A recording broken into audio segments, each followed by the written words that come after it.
guys, welcome back to my channel, or welcome to my channel. I'm Elizabeth if you guys are new, and I'm Yami, her sister-in-law. So controversial questions. Parenting time. There you go. We listed down some on her phone. We have a couple, so First one is Huggies versus Pampers. You go first. Okay, fine. I'll go first. Honestly, I think both brands are fine. It just depends on your baby's butt. Because unfortunately, with my two kids, they were sensitive to Huggies. I don't know why. So I stick to Pampers. I know I did try some outside of those big companies, which was Sam's Club. They're alright, but once again, their butts were sensitive, so I stick to Pampers.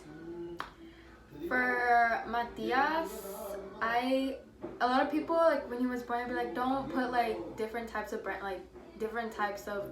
and stuff, just stick to one. But honestly, I didn't listen, and I just put like different kinds of diapers. He did get a couple of rashes, but then he got used to it. I just would like, every time he would get rashes, I just put Desitine, something like that. The butt cream. Yeah, the butt cream. And it was gone. I still continue to put different diapers on him, and he doesn't get rashes, so. Which is good. His butt is not sensitive. Yeah. So next one is Aveeno versus Johnson's. Aveeno. Yes, definitely Aveeno, because I've heard a lot of bad reviews of Johnson's. I was that mom who was like, fuck it, I will try it. Jacqueline she broke out in hives. So I definitely changed to Aveeno. I stick to Aveeno. Now that she's older, well, both of my kids are older, I use a Walmart brand, which is just regular shampoo and body wash. So yeah, but definitely Aveeno for babies. I use the Aveeno since he was born. I never used like Johnson's, only because they told me, like, you know, and also my parents like, no, don't use that, you know, it's bad. And I always stuck to that. And the one I use a lot is the lavender one. That one makes your baby smell so good. Formula versus breast milk. You could go first on that one. So I breastfeed, and I will continue to breastfeed till he's 1. That's my goal. And honestly, it's cool that, you know, science was able to like do all that to make formula and stuff. I guess it's just if the mother wants to or can't or doesn't want to. I mean, it's all to the mom basically. But I would recommend it to breastfeed your child. I definitely go with breastfeeding. I was lucky to breastfeed my first son, Thiago, for the first 6 months. But unfortunately, when he was born, the first 3 months I was with him, which was good because I was able to breastfeed him, bottle feed him, meaning I was pumping my milk and giving him via bottle.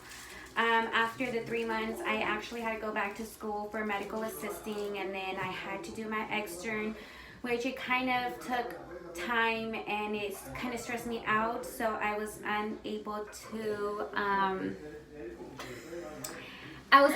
breastfeed him fully, which I was really sad. So from 6 months to he was a year, I switched to formula.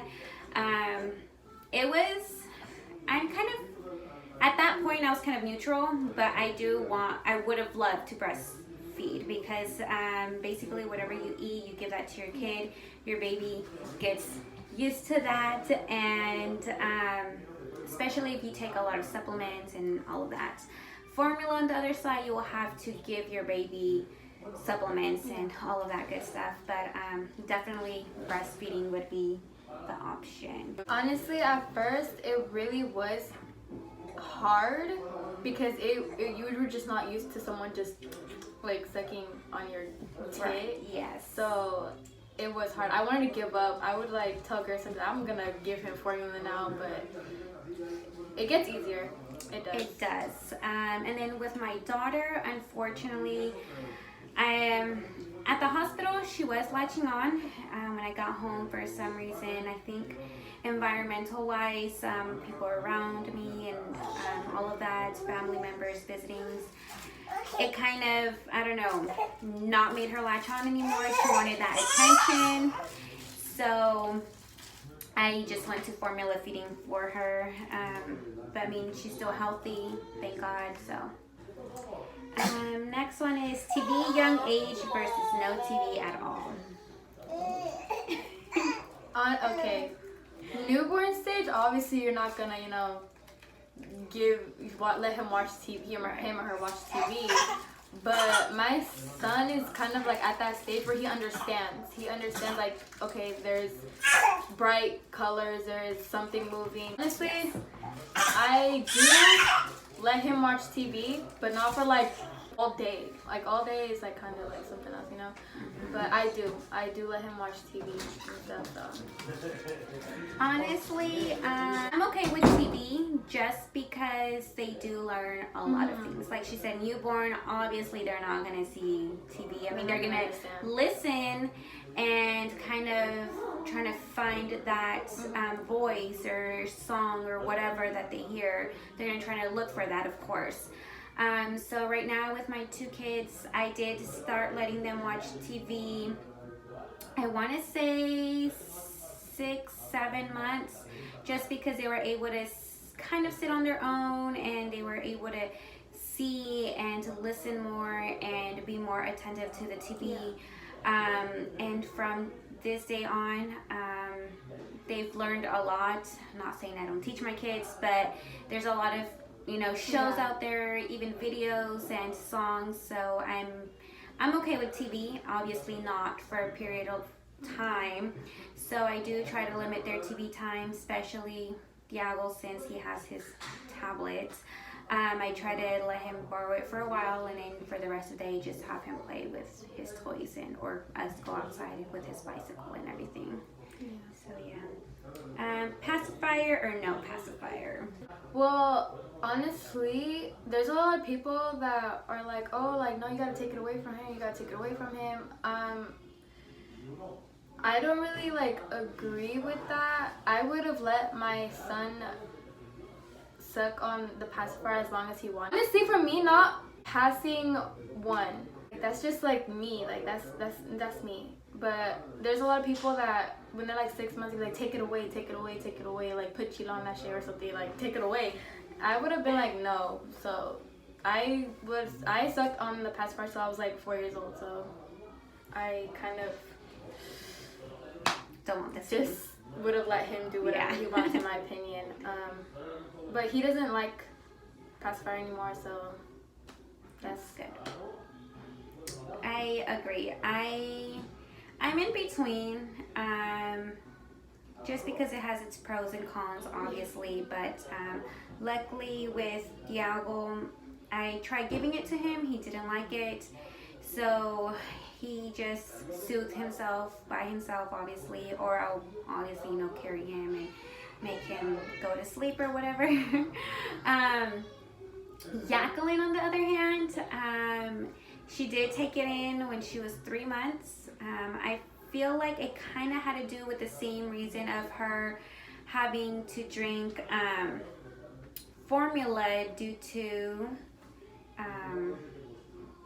bottle feeding, obviously. So I feel like she kind of stick to that sucking feeling. So right now I did take it away from her for a while.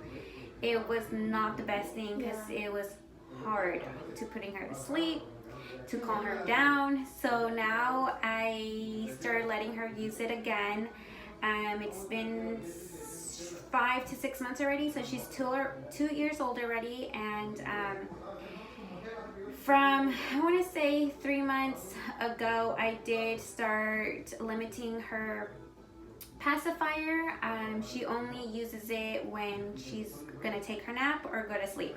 So hopefully eventually she no longer needs it. So yeah, forcing a baby or a toddler to taking their pacifier away or something that they love a lot, in my opinion, I feel like that's not right. I feel like you should let them do whatever, you know, they want. As long as it makes them happy, you know, it's... Yeah, and they'll outgrow it, which I'm hoping she would. I mean, I don't mind. I know a lot of people are like, oh, she's two, take it away. And I'm just like, she's comfortable. I'm okay with it. She'll let it go when she feels like she doesn't need it anymore. So I'm okay with that. So co-sleeping versus no co-sleeping. So honestly, I prefer co-sleeping. Especially when you're breastfeeding, it is easy. You just pull that titty out, let them suck on it. Obviously, you have to kind of be semi-awake.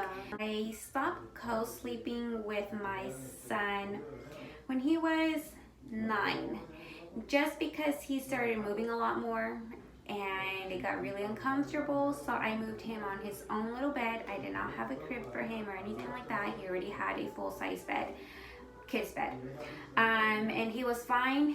He was more comfortable. He moves around the clock. With my daughter, it was the same thing. She actually stopped wanting to sleep with us when she was 6 months. She got used to sleeping with her brother. So let's see how it goes when we move and they have their individual room. But I do and will always support co-sleeping. He's like tried to have my bed towards the wall. So I accidentally like fall asleep and then he falls, or you know what I'm talking about? Like, yes, definitely. Even though you try to prevent that, trust me, they start rolling. Oh yeah. And so my poor little Diego would roll on purpose and fall. And I always freak out, but he was okay. Yeah. Baby is fine. He's 4 years old. He's still with us. This is a very delicate, sensitive topic. Everyone has their personal opinion, and don't take it in a wrong way of our feelings, because we will always respect what you guys also think of this. So the next one is pro-life versus pro-choice.